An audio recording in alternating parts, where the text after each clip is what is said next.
The Craxthu Armada descended upon Earth like a dark omen, their fleet blotting out the stars. Hundreds of warships hovered in low orbit, their black, jagged hulls gleaming with alien weaponry, capable of leveling entire continents. Cities across the globe ground to a halt as news of the alien arrival spread. Governments activated emergency protocols, but it was a quiet, grim acknowledgement. Everyone knew the truth. Earth's defenses were no match for this enemy. Captain Mira Sinclair stood in the control room of the Earth Space Defense Council, her eyes fixed on the screen displaying the alien ships in terrifying detail. Around her, officials and military leaders barked orders into comms channels, trying to coordinate a global response. Yet Mira didn't move, her sharp mind processing the situation with unsettling calm. "How many ships are we looking at?"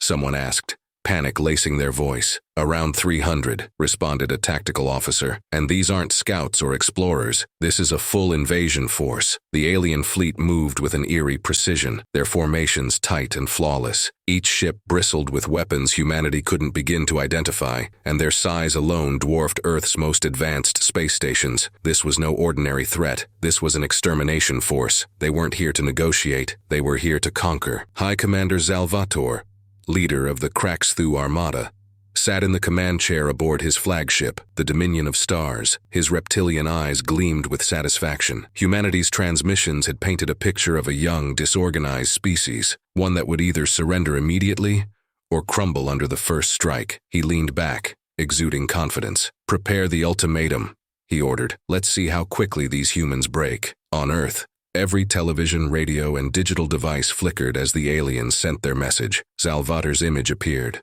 tall, armored, and exuding authority. "Humans of Earth," he announced, his voice translated into every major language. "You have 72 hours to surrender unconditionally. Failure to comply will result in the annihilation of your civilization." The message ended, leaving a stunned silence in its wake. For a moment, it felt as if the entire world had collectively stopped breathing. Mira's gaze remained on the screen as Salvatore's broadcast replayed on loop. A lesser strategist would have panicked, but Mira was different. She saw what others missed.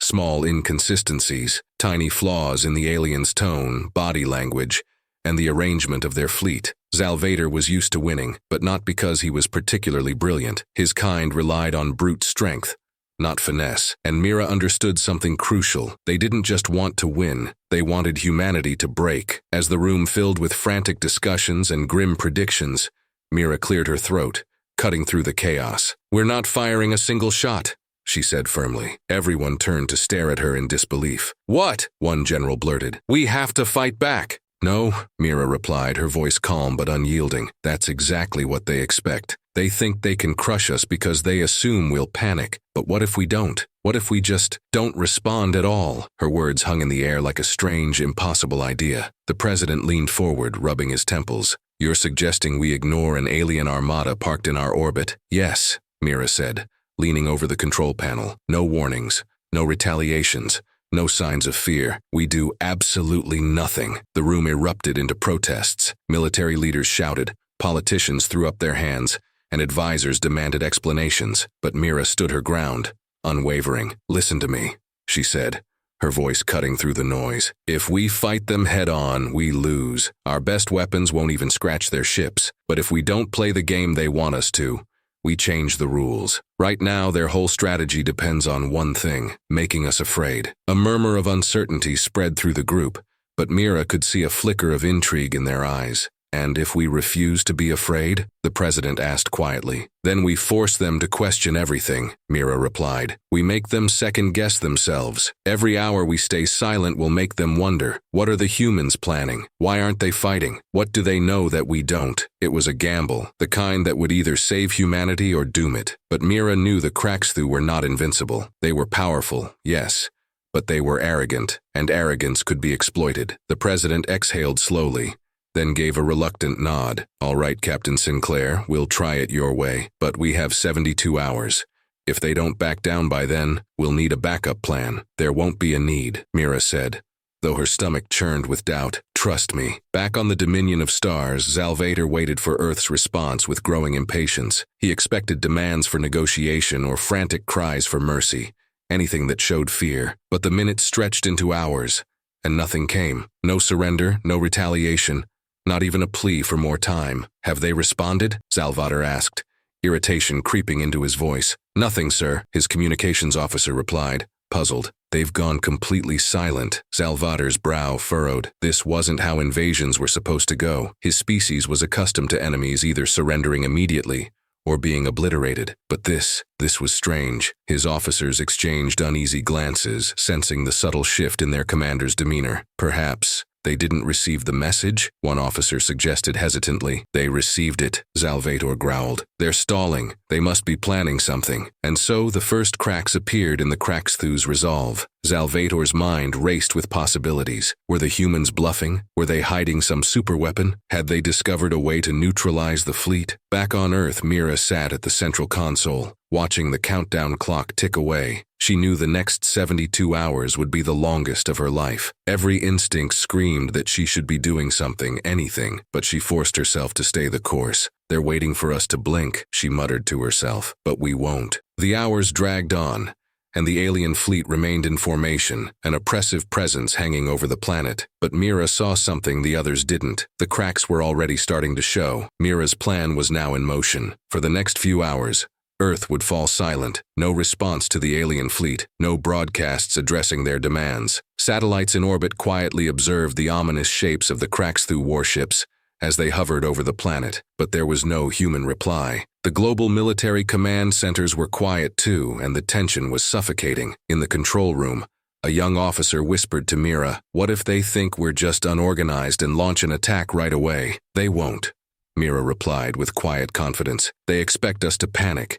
When we don't, they'll start asking questions." Back aboard the Dominion of Stars, the silence from Earth was already causing unease among the alien officers. High Commander Salvatore paced the bridge, his claws clicking against the polished floor. Hours had passed since his ultimatum, and not a single word had come from the humans. "This is irregular," muttered one of his sub-commanders, a creature named Ralkir. "Even the weakest species we've conquered always begged for negotiations or mercy. These humans, they are testing us," Salvatore interrupted, his eyes narrowing. "It's a trick. It has to be." But despite his bravado, even Salvatore couldn't shake the gnawing discomfort in the back of his mind. Species who knew they were about to die didn't just sit quietly. They screamed. They bargained, they fought back. The humans, on the other hand, were doing none of these things. It didn't make sense. Hours stretched into a full Earth day. Still, no messages, no signs of panic, no military mobilization. The Craxthu command network began buzzing with speculation. Was it a malfunction on their end? Were the humans preparing some kind of massive countermeasure? And if so, how? "They must have developed weapons we are unaware of," whispered a communications officer to his colleague. "Why else would they remain so calm?" Ralkir overheard the comment and growled, "Super weapons? Impossible. We have scanned their planet extensively. They have nothing of the sort, and yet they are silent," the other officer countered, his voice tinged with uncertainty, as if they know something we don't. Rumors began spreading throughout the fleet. Even among the most disciplined ranks, doubt began to fester. Officers whispered in the corridors about strange human technologies, super weapons capable of wiping out fleets with a thought, or psychological devices that could drive soldiers insane from light years away. Salvatore tried to keep order, but the atmosphere aboard the flagship was shifting, and he could feel it. His officers, once supremely confident, were now glancing nervously at the screens, waiting for the humans to make their next move. But the humans did nothing. Back on Earth, Mira's plan was working even better than expected. Intercepted transmissions from the alien fleet revealed growing tension and confusion among the Craxthu ranks. Mira smirked as she read the report. "They're starting to crack." One of her colleagues, Commander Elliot, leaned over her shoulder. "So, what's next? Do we keep them in the dark?" "Not exactly," Mira said, her smile widening. "We're going to let them see a little, just enough to make them doubt even more." Mira ordered her team to begin broadcasting small, innocuous signals, deliberately mundane communications, like news programs and light-hearted entertainment. The broadcasts were carefully curated to show humans acting as if nothing was wrong. Sports games, cooking shows, late-night comedy routines, everything seemed disturbingly normal. "Are you sure this will work?" Elliot asked, raising an eyebrow. Mira chuckled. "Trust me, they'll think we're either insane or terrifyingly prepared." The Craxthu fleet intercepted the transmissions within minutes. Officers pored over the content, trying to make sense of it. The humans were watching sports? Making jokes? How could they be so calm with an armada poised to destroy their planet? It was the exact opposite of what they expected, and that was the point. Zalvator slammed his fist on the armrest of his command chair, frustration boiling over. "What are they doing?" he growled, watching clips of humans laughing and cheering at a soccer match. "This isn't possible. No species acts like this in the face of destruction." Ralkir, standing nearby, shifted uncomfortably. "It could be a psychological tactic," he suggested hesitantly. "Perhaps they want us to believe they aren't afraid." "But they should be afraid," Zalvator roared. "They know they can't win." Yet, the more the humans broadcast their casual routines, the less confident the Cracksthoo officers became. Zalvator's leadership, once unquestionable, began to waver in the eyes of his subordinates. Some started whispering behind his back, questioning whether the invasion had been a mistake. "Sir," an intelligence officer spoke up nervously, "we've also detected encrypted military transmissions from Earth, but they're strange." Zalvator glared at the officer. "Strange how? They appear to be military strategies, but the content is nonsense. Patterns we can't decode. It's almost as if the humans are sending messages meant to confuse us." Zalvator's patience snapped. "They're mocking us," he snarled. "This is some kind of trick." The truth, of course, was far simpler. Mira had instructed her team to transmit carefully crafted gibberish, deliberately designed to be indecipherable. To the Cracksthoo, it looked like advanced impenetrable strategy, another layer of fear to add to the growing unease within the fleet. As the second day passed, the atmosphere aboard the Dominion of Stars grew more volatile. The tension that had been simmering now threatened to boil over. Some officers argued for an immediate strike, desperate to force a reaction from the humans. Others, however, were starting to fear that attacking Earth might be the worst decision they could make. "What if they're waiting for us to attack?" one officer whispered nervously to another. "What if their real weapon is a trap they'll spring the moment we engage? And if we wait any longer?" The other officer replied. "What then? How long can we sit here waiting for humans to play whatever game they're playing?" Zalvator could sense the growing unrest, and it infuriated him. The humans were doing nothing, absolutely nothing, and yet they were slowly dismantling his fleet's morale. His officers, once eager for battle, were now paralyzed with doubt. He knew he had to act soon, but every option felt like a trap. On Earth, Mira watched the clock tick down. The 72-hour deadline was approaching, but the alien fleet still hadn't fired a shot. It was exactly what she had hoped for. The Cracksthoo were crumbling under the weight of their own fear. Fear of the unknown. Fear of the silent, unpredictable humans who refused to play by the rules. Elliot leaned over her console. "Do you think they'll actually leave without firing a shot?" Mira smiled, though there was steel in her gaze. "They don't have a choice. We're not giving them anything to work with." The Cracksthoo fleet was trapped in a psychological stalemate, their own fear and uncertainty paralyzing them more effectively than any weapon ever could. Every passing hour chipped away at their confidence, and Mira knew it was only a matter of time before they broke completely. "They thought we'd beg," she whispered to herself. "They thought we'd panic, but they were wrong." In the alien fleet, the pressure reached a breaking point. Zalvator's officers were openly questioning his orders now, some even suggesting retreat. The once proud armada, undefeated in countless wars, was unraveling before his eyes, all because of an enemy that refused to fight. Ralkir approached the commander cautiously. "Sir, the men are growing restless if we don't act soon." "I know," Zalvator snapped, his composure cracking. "I know." And so, for the first time in his career, Zalvator found himself at a loss. How do you fight an enemy who refuses to play by the rules? How do you conquer a species that responds to invasion with silence? The countdown continued. Earth remained quiet, and the cracks in the Cracksthoo fleet deepened. By the second day of silence, the once impeccable coordination of the Cracksthoo armada began to falter. Ships that had held tight formations were drifting slightly off course, their captains distracted by rumors swirling through the ranks. What had once been an unstoppable fleet now felt frayed at the edges, as if invisible fingers were pulling the seams apart. On board the Dominion of Stars, High Commander Zalvator's nerves were wearing thin. He paced the bridge, his hands clenched behind his back, as the incessant buzzing of internal communications filled the room. Officers reported increased restlessness among their crews. Ship captains were demanding updates, their messages laced with frustration and paranoia. "Why are they still silent?" one of his subordinates muttered under his breath. Zalvator's sharp ears caught the words, but he ignored them, for now. The unspoken fear was spreading like a disease, one he could neither predict nor control. At first, it was subtle. Questions that once would have been dismissed now sparked heated debates among the officers. What if the humans are baiting us into attacking first?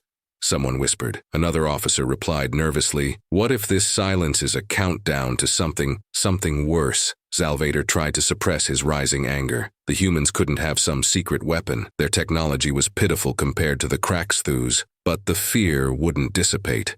His officers, soldiers who had once faced down planetary defenses without flinching, were hesitating. They were more afraid of an enemy that did nothing than one that fought back. On Earth, Mira Sinclair watched the real-time data feed streaming in from the satellites. She could see the slight drift in the alien ships, the inconsistent movements. Craxthu formations were always precise, but now there were deviations, tiny, but enough to tell her that her plan was working. They're unraveling, she whispered, a small smile creeping across her face. Her second-in-command, Elliot, leaned over her shoulder. It's strange, isn't it? They came here expecting us to crumble, and now they're the ones falling apart. That's the beauty of it, Mira said, her voice laced with satisfaction. They don't know what to do with silence. They've never fought someone who refuses to engage. Back aboard the Dominion of Stars, Salvator convened an emergency meeting with his top officers. The normally proud, disciplined officers shuffled nervously, glancing at each other with barely concealed anxiety. They were unaccustomed to feeling vulnerable, and it showed. Enough of this madness, Salvator snarled, slamming his clawed hand on the table. We will force them to respond. Prepare a small strike team. If they refuse to answer us, we will give them something to react to. Ralkir, one of his more cautious officers, hesitated. Commander, are you certain that's wise? If they've laid some kind of trap. There is no trap, Salvator snapped, his patience evaporating. We are the trap. We have the weapons, the firepower. They have nothing. Ralkir remained silent, but his expression betrayed his doubt. It wasn't that he feared Earth's weapons. He feared the unknown. The humans' refusal to engage, to show any sign of fear or panic, gnawed at him in ways no enemy had before. What kind of species could remain so calm in the face of annihilation? The strike team launched from the fleet, a group of sleek, deadly fighters streaking toward Earth's atmosphere. Mira watched the ships appear on her radar and leaned back, completely unfazed. Here they come, Elliot said, glancing at her. What's the plan? Intercept them? Mira shook her head. Nope, let them come. The alien fighters tore through the atmosphere, preparing for a low-altitude pass over a major city. But as they descended, they found nothing. No interceptors, no anti-aircraft fire, no defensive measures at all. Instead, the fighters soared over peaceful streets and quiet neighborhoods. They captured images of people shopping, walking their dogs, playing in parks. Civilians went about their daily lives, completely ignoring the alien craft overhead. It was as if the invasion wasn't happening at all. The alien pilots, confused and unnerved, transmitted their findings back to the fleet. Salvator stared at the images, his mind struggling to comprehend what he was seeing. They're not even reacting, one of the pilots stammered over the comms. It's like they don't care that we're here. Salvator's claws curled into fists. Pull back, he ordered, seething with frustration. Return to formation. As the alien fighters retreated to the fleet, the damage had already been done. The images spread through the Craxthu ranks like wildfire. Entire battalions whispered among themselves, unable to grasp the meaning of what they had seen. What kind of enemy does that? An officer muttered. Are they fearless or insane? Rumors began to snowball. Some officers speculated that the humans had perfected psychological warfare. Others suggested that Earth's leaders knew something the Craxthu didn't, something too terrifying to reveal. The uncertainty was eating away at them, turning soldiers into nervous wrecks. Back on Earth, Mira leaned forward with a satisfied grin as she observed the alien fleet's growing disorder. They're starting to lose it, she muttered. They don't know how to fight a war like this. Elliot shook his head in disbelief. They're falling apart, and we haven't done a thing. Exactly, Mira said. The moment we play by their rules, we lose. But if we keep doing nothing, they'll defeat themselves. As the hours dragged on, more cracks formed in the alien fleet. Captains began questioning orders, arguing with each other over whether to strike or retreat. Ships drifted further from formation, as if the very cohesion of the fleet was dissolving under the weight of uncertainty. Salvator's officers, normally obedient to a fault, were now openly defying him. Sir, if we don't act soon, we will act when I give the order, Salvator bellowed, slamming his fist on the console. But the fear in his voice was unmistakable. He knew the truth. Even if he refused to admit it aloud, the humans had broken something far more important than weapons. They had broken his fleet's morale. On Earth, Mira watched the alien fleet continue to unravel. Ships drifted out of formation, and internal communications revealed escalating arguments among the officers. She knew they were close to the tipping point. "We've got them," she whispered. "They're crumbling from the inside." Elliot leaned back, shaking his head in amazement. "They're going to surrender, aren't they?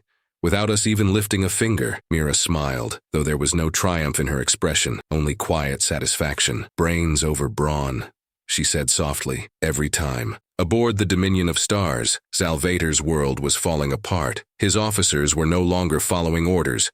His captains were retreating without permission, and the cohesion that had once defined his fleet was gone, all because of an enemy that refused to play the game. "They're winning," he whispered to himself, the weight of the realization crushing him. "They're winning, without even fighting." The final blow came when one of his captains sent an unauthorized message across the fleet. "This is madness. We can't win against them. Retreat while we still can." And just like that, the first ship broke formation and vanished into hyperspace. Others followed, and Salvatore could do nothing but watch as his once mighty fleet disintegrated before his eyes. On Earth, Mira watched the first few alien ships blink out of orbit, retreating into the void. She allowed herself a small, satisfied smile. The cracks had become a full collapse. "They're running," Elliot whispered, barely able to believe it. Mira folded her arms. "And we didn't fire a single shot." Salvator stood in the heart of his crumbling command. His once proud officers now exchanged wary glances, their confidence shattered. On the Dominion of Stars, the murmurs of insubordination echoed in every corridor. Even the smallest delay in carrying out orders became a source of conflict. The proud Cracksthoo armada was unraveling like a tightly wound rope suddenly slackened, each strand coming undone. Salvatore glared at the command screens, watching the alien fleet slowly dissolve. He pounded his fist on the control console. "Get those ships back in line," he barked, but his voice carried none of its usual authority. "Sir, several captains are refusing direct orders," Ralkir reported cautiously. "They believe this operation was ill-advised." "Ill-advised?" Salvatore repeated in disbelief, his voice filled with venom. "Those cowards. We are the Cracksthoo armada, the greatest fleet in the galaxy." But deep inside, Salvator knew the truth. The humans weren't fighting back. Yet somehow, their inaction was more dangerous than any weapon he had encountered. Their silence was a strategy that the Cracksthoo had no defense against. And now, that silence had infected his fleet with uncertainty. On Earth, Mira monitored the alien communications with meticulous attention. Every intercepted transmission gave her team a clearer picture of the chaos brewing within the fleet. Discontent was spreading like wildfire, with officers clashing, rumors growing out of control, and captains abandoning the chain of command. "How long do you think before the whole fleet collapses?" Elliot asked, a note of awe in his voice. Mira smirked. "Not long now. We just need one final nudge." She ordered her team to broadcast yet another carefully planned transmission. This time, it was a broadcast from an Earth news station, completely mundane and uneventful, showing a weather forecast followed by footage of a pumpkin festival in a small town. Families carved pumpkins, children laughed, and a marching band played upbeat music as crowds cheered. The message was simple. Life on Earth was continuing as if nothing had happened. Not only were humans not fighting, they weren't even bothering to take the alien fleet seriously. When the Cracksthoo intercepted the broadcast, the effect was immediate. The officers watching it stared in disbelief. How could a species be so indifferent to their own doom? Were the humans so confident in their defenses that they didn't even feel threatened by the fleet? Or was this some elaborate psychological trap beyond the Cracksthoo's comprehension? The questions were maddening, and they spread through the fleet like a virus. Officers began to doubt their purpose, their mission, and most importantly, their commander. Salvatore slammed his claws on the command console as the latest report came in. "More ships abandoning formation," a communications officer cried out, panic evident in his voice. "The Shadow of Conquest just initiated hyperspace jump without authorization." Salvator's knuckles whitened as his grip on the console tightened. His officers avoided his gaze, the unspoken truth hanging heavy in the air. His fleet was falling apart, and there was nothing he could do to stop it. "We need to attack now, Commander," one of his subordinates shouted in desperation. "We have to show them our strength before more ships flee." "And if we do?" Salvator growled. What if we strike and the humans still don't react? What then? Do you think these deserters will stop running? The subordinate hesitated, realizing the grim truth. If the humans didn't retaliate even after an attack, it would confirm the growing fear within the fleet, that the Kraxthu were nothing more than an annoyance to Earth, not a threat. Ralkir, watching the meltdown unfold, stepped closer to Salvator. Sir, he said quietly, we need to retreat while we still have a fleet to command. Retreat? Salvator spat, the word like poison on his tongue. We do not retreat. We never retreat. Then what do you propose, Commander? Ralkir shot back, frustration boiling over. Stay here until every ship deserts us? Until the entire fleet falls apart? This isn't war, it's humiliation. Salvator's rage simmered under the surface, but he knew Ralkir was right. The humans had done the impossible. They had broken the Kraxthu armada without a single shot, and the worst part was, Salvator had no idea how they had done it. Meanwhile, on Earth, Mira watched the countdown timer tick closer to zero. The 72-hour deadline was almost up, and the alien fleet was in complete disarray. Think they'll fire on us in a last-ditch effort? Elliot asked, standing beside her at the console. Mira shook her head. Number, if they fire, they confirm what they fear, that we're ready for them. Their only option now is to leave and hope they can still salvage what's left of their reputation. As the clock hit the final hour, Salvator knew the moment of decision had arrived. His officers stood in silence, waiting for their commander's order. But even now, Salvator hesitated. He looked at the planet below, at the strange, incomprehensible humans who had done the unthinkable, a species so infuriatingly indifferent to his threats that they had broken his fleet's will with nothing more than silence and indifference. We should never have come here, Salvator whispered, the admission a bitter weight on his soul. Finally, he gave the only order he had left. All ships, prepare for hyperspace jump. We're leaving. A stunned silence followed his words. Even his most loyal officers, the ones who had sworn to follow him to the end, seemed relieved. One by one, the remaining ships powered up their hyperspace engines. Back on Earth, Mira and her team watched as the alien ships began blinking out of orbit, vanishing into the blackness of space. Elliot exhaled a long breath. They're really leaving, he whispered in disbelief. Mira leaned back in her chair, a satisfied grin spreading across her face. Told you, sometimes the smartest move is not playing at all. As the last alien ship disappeared from the radar, Earth erupted in celebration. News stations broadcast the victory to every corner of the globe. People filled the streets cheering, and governments declared it a triumph of human ingenuity. But in the control room, Mira sat quietly, lost in thought. They'll be back, Elliot said, watching her. Maybe not this fleet, but someone else, sooner or later. Mira nodded slowly. They will, but when they do, they'll remember this day, and they'll know that humanity isn't just about fighting battles, it's about winning wars without needing to fight. The two of them sat in silence for a moment, watching the stars on the screen. Mira knew the victory today wasn't just one of strategy, it was a statement, a message sent not only to the Kraxthu but to the entire galaxy. Humanity would not be conquered, not with fear, not with weapons, and certainly not with arrogance. Come on, Mira said, standing up and stretching. Let's get out of here. There's a pumpkin festival downtown, and I think we've earned a break. Elliot laughed, shaking his head. You're impossible. Mira grinned. Maybe, but so are we. And with that, they left the control room, leaving the empty sky behind them. Salvator sat alone in the dim command chamber of his flagship, a defeated figure surrounded by the ghostly glow of tactical displays. His fleet, what remained of it, was in retreat, the proud Kraxthu armada reduced to scattered fragments of its former glory. He stared into the empty blackness of space, where Earth still rotated peacefully, untouched, unfazed by their presence. For the first time in his long, illustrious career, Salvator felt something unfamiliar and unwelcome gnawing at his mind. It wasn't rage, it wasn't shame, it was doubt, a quiet, relentless voice whispering that he had misjudged everything about humanity. Commander, Ralkir approached cautiously, as if Salvator were a wounded animal. All ships are prepared for the jump to hyperspace.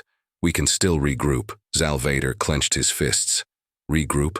What would be the point? He had not been defeated by firepower or superior tactics. He had been defeated by silence, a refusal to play the game he understood. No, Salvator growled, mostly to himself. This war is already lost. Back on Earth, Mira and her team watched the last of the Kraxthu ships vanish into hyperspace. The victory was complete, but it felt almost surreal. No battles had been fought. No soldiers had fallen. Humanity had stood on the brink of annihilation and come through without so much as a scratch. You think they'll come back? Elliot asked, standing beside her at the console. Mira considered the question carefully. Maybe, but not like this. Next time they'll know they can't intimidate us. For now, though, there was peace. Earth was safe, and the lesson had been sent loud and clear. Humanity was not to be trifled with, not because of superior weapons, but because of something far more dangerous: resilience, patience, and the ability to turn fear into an advantage. But the victory was not yet complete. Mira still had one more card to play. "Get me a secure line to the Craxthu flagship," she instructed her communications officer. "Let's end this properly." The officer hesitated for a moment, then nodded. "Line open, Captain." On board the Dominion of Stars, Zalvator's comm panel flickered to life, and a holographic image of Mira Sinclair appeared before him. She stood with her arms crossed, a slight knowing smile on her face. "Hi, Commander Zalvator." Mira greeted him warmly, as if they were old friends. "I figured it was time we finally spoke." Zalvator scowled, but there was no venom in his response. "You were waiting for this moment the entire time, weren't you?" Mira gave a small shrug. "Not exactly. We were just curious how long it would take you to figure it out. Looks like the answer was 72 hours. Zalvator leaned forward, his eyes narrowing. "What are you, humans? No species behaves the way yours does. You defy logic. You frighten us in ways I cannot explain." Mira's smile deepened. "That's the thing about humans. We don't play by anyone's rules, not even our own." Zalvator sat back, his expression grim. He knew there was no point in continuing the fight. The humans had beaten him, not with weapons, but with something far more insidious: uncertainty. He was leaving because he had no choice. "And what do you want now, Captain Mira Sinclair?" Zalvator asked, his voice resigned. "Simple," Mira said. "We want you to go back to your people and tell them exactly what happened here. Tell them that humanity isn't just another species to conquer. Tell them that if they ever think about coming back, they'd better be ready for a war like no other. One fought not just with weapons, but with minds." Zalvator gave a slow nod, understanding the unspoken threat. "You play a dangerous game, Captain." Mira's expression softened slightly, though there was still steel beneath her words. "So do you, High Commander. But the difference is, we don't lose." With that, the connection ended. The hologram flickered and disappeared, leaving Zalvator alone with his thoughts. He knew now that the battle had not been for Earth, but for something far more important: the fear and respect of the galaxy. Back on Earth, the mood was triumphant. News stations broadcast footage of the alien fleet's retreat, and people celebrated in the streets. But Mira remained quietly reflective. She knew that this victory wasn't just about survival. It was about sending a message to anyone who might be watching. "Think they'll spread the word?" Elliot asked as he joined her on the observation deck. "Oh, they'll spread it," Mira replied with a small grin. "And if we're lucky, it'll keep anyone else from getting any ideas." Elliot chuckled. "You're scary when you're this confident, you know that?" Mira gave him a playful nudge. "That's the idea. It's always good to keep people guessing." As the two of them gazed out at the stars, Mira felt a quiet sense of satisfaction settle over her. The Craxthu had come to conquer, but they had left in fear. Humanity had not only survived, they had thrived, proving that victory wasn't always about brute force. Sometimes the smartest move was knowing when to play and when to let your opponent destroy themselves. In the aftermath, governments around the world held press conferences, congratulating themselves on their restraint and brilliance. But Mira knew better. She knew that the real victory lay in something far deeper: the strength to resist fear, and the wisdom to know when to stand still. As she turned to leave the observation deck, Elliot called after her. "Where to now, Captain?" Mira grinned over her shoulder. "Pumpkin Festival. I think we've earned it." Elliot shook his head, laughing. "Only you could think of a pumpkin festival after saving the planet." Mira winked. "What can I say? It's the small things that matter." And with that, they left, leaving the silent night sky behind them, a sky now free of invaders. Earth had stood its ground, not with weapons but with wit, and in doing so humanity had written a new chapter in the story of the stars, one that would be remembered not just by those who had tried to conquer them, but by every species who might one day dare. Victory wasn't always about fighting. Sometimes it was about knowing that you never needed to fight at all, and sometimes it was about winning with nothing more than a pumpkin festival waiting at the end.